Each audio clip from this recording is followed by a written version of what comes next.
Solon'ny Samoela, Tuto fohy kely ty. Le rythme ternaire, 6 sur 8 na 12 sur 8. C'est fomba ijerentsika anazy fa mitovitovy reo. Ndray 2 temps, ndray 4 temps. Raha mila théorie, raha mila bôsy mafimafy, te andalina n'izany gitare zany fa tsy hiatetra amin'le tuto atolotolotra eto a. Tonga avy MP. Mirary sobobaky.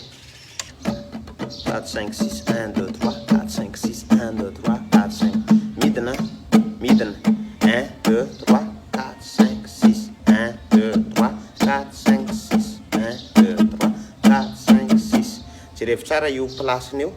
1, 2, misy miakatra kely zany io. 1, 2, 3, 4, 5, 6.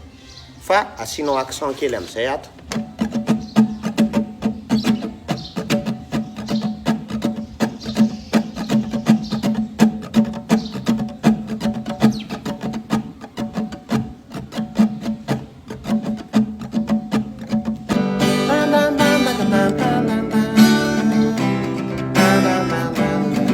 Important zany 1, 2, 3, 4, 5, 6 obligatoire ny midina. Ny miakatra zay tianao.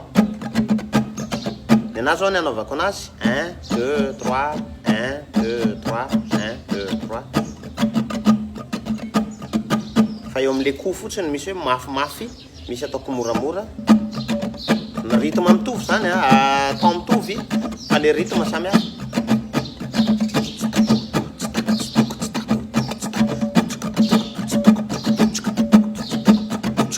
Zao efa hafa ndray. Zany izy zao efa hafa ndray 12 sur 8 saleko fotsiny.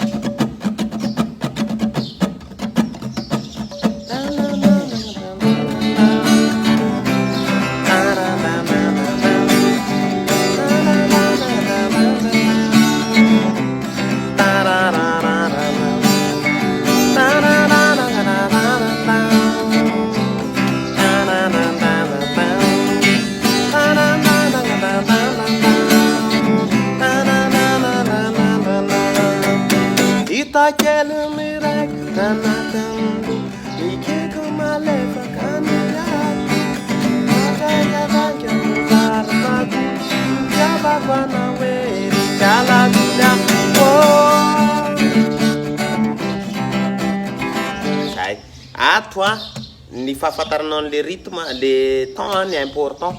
Fa io tsy atao tsenjery be hoe 1, 2, 3, 4, 5 tsy atao an'izany io. Fa rehefa tafapetraka le temps dia alefa le tanana mitazona an'le temps dia manao variation anankiroa fotsiny ianao avy eo.